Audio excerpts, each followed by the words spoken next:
Muy buenas tardes, amigas y amigos de Brújula Internacional. Siempre está ahora el recorrido por los escenarios internacionales con el choque de las imágenes y la fuerza de las palabras. La energía nuclear fue un descubrimiento previo a la Segunda Guerra Mundial, pero tanto Hitler, que la quiso utilizar con fines destructivos militares, como los Estados Unidos posteriormente, que logró con el Plan Manhattan tener su primera bomba atómica, fueron testigos del desarrollo de la energía nuclear, estos sistemas nazis y fascista, pero también el sistema democrático y liberal de Occidente. Sin embargo, Estados Unidos lo utilizó contra Hiroshima y Nagasaki, creando un problema inmenso y sobre todo asignando al arma nuclear como algo muy importante en las guerras y la imposibilidad de utilizarla por la destrucción que podía causar entre los que la utilicen. Por eso, por ahora se niega que la guerra entre Ucrania y Rusia pueda generar en un conflicto de carácter atómico. Sin embargo, la energía nuclear sigue siendo importante para la producción de electricidad. Precisamente en Ucrania todas las armas atómicas bélicas se las llevaban a Rusia cuando se acabó la Unión Soviética, pero quedaron reactores que están funcionando con uranio. Un reactor simplemente evita que la contaminación salga del centro del reactor y se utilice toda esa energía, el vapor de agua, para mover en vez del petróleo y crear energía. Mientras que el arma nuclear deja libre esa energía atómica para la radiación, con lo cual sería imposible poder vivir. Por eso, dentro de lo último que ha sido terrible, la utilización del agua con fines bélicos, el volar, el de destruir una represa de agua, ha hecho que el jefe del Organismo Internacional de Energía Atómica, que tiene sede en Viena, ha estimado, después de una visita que hizo ayer a la central nuclear de Ucrania en Zaporilla, que la situación es grave, pero que por ahora está en vía de estabilizarse tras la destrucción de la represa cercana. Además, necesita proceso de enfriamiento. El uranio enriquecido, cuando hay la fisión nuclear, se produce mucho calor y es cuando el agua es necesaria para refrescar al reactor. Si no, puede fundirse, como pasó en el accidente anterior, tanto en Japón como en Rusia, de Chernobyl y de Fukushima. De todas formas, hay una voluntad de que se busque la paz y los organismos internacionales están en esa dirección.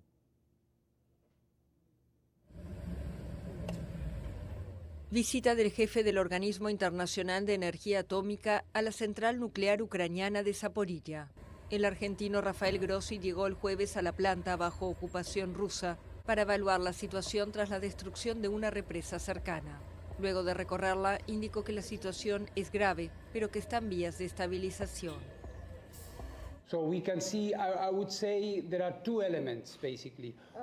Por un lado vemos que la situación es seria, las consecuencias están ahí, son reales. Al mismo tiempo se están tomando medidas para estabilizar la situación.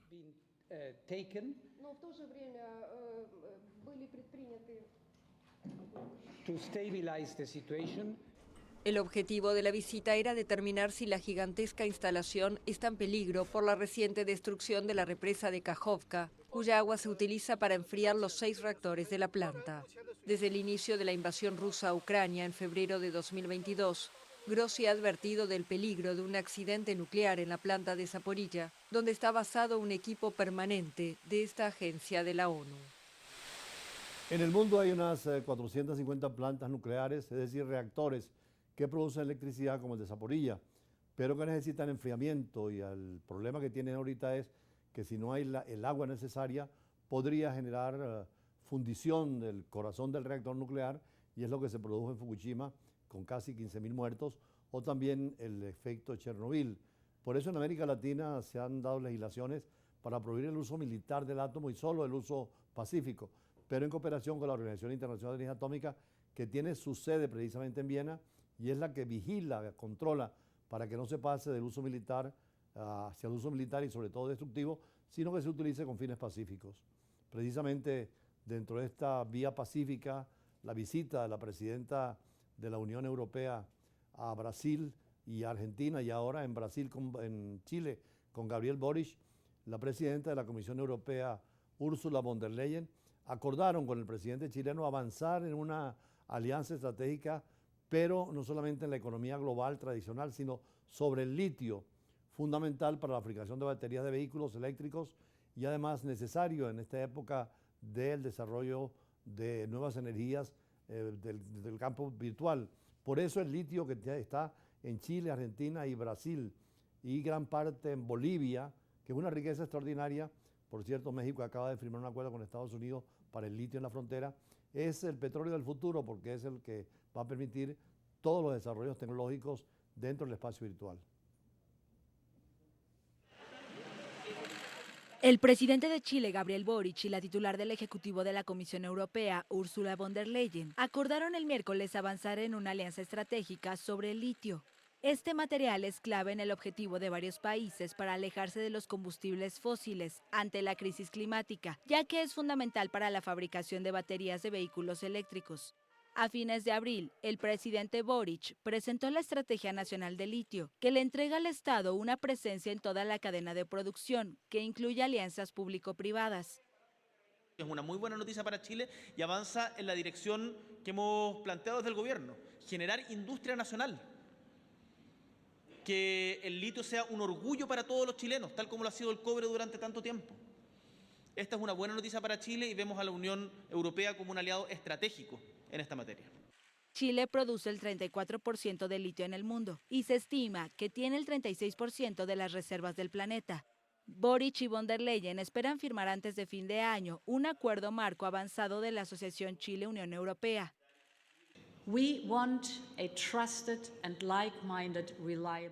Queremos un socio confiable y de ideas afines para esta importante materia prima, porque acabamos de tener la experiencia con un socio poco confiable, cuando Rusia cortó el suministro de gas a la Unión Europea dentro de 8 meses, 80%.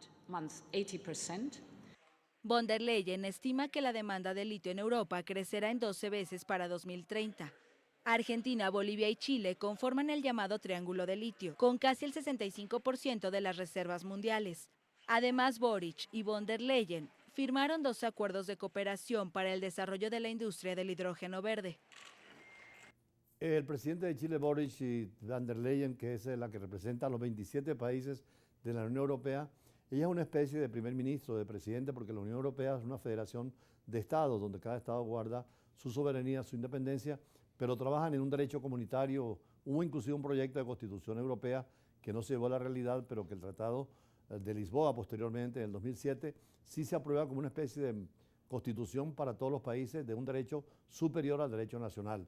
Y en este viaje de la Unión Europea se abren perspectivas para América Latina, sobre todo que viene la conferencia ahora en julio de la CELAC, que es la Comunidad de Estados Latinoamericanos y del Caribe, con la Unión Europea, y también se revisa el acuerdo entre la Unión Europea y Mercosur. Hoy, precisamente en nuestro editorial, hablamos de una organización internacional más allá de la Unión Europea que recibe a todos los países del mundo, son 193 países, y es la UNESCO. La UNESCO fue de los primeros organismos que nacieron después de la Segunda Guerra Mundial para la educación, la ciencia y la cultura. Venezuela fue desde la fundación de la UNESCO partícipe permanente. Tenemos un embajador en París y otro embajador ante la UNESCO en Francia, y logra impulsar nuevas tecnologías, sobre todo ahora con los retos de la inteligencia artificial. Por eso, con este editorial vamos al corte, pero es una reflexión sobre el ingreso que es favorable de Estados Unidos por el presidente Biden de la UNESCO, porque el presidente Trump la retiró a Estados Unidos de la UNESCO y también de la Organización Mundial de la Salud, que ahora con los Estados Unidos vuelve la política multilateral.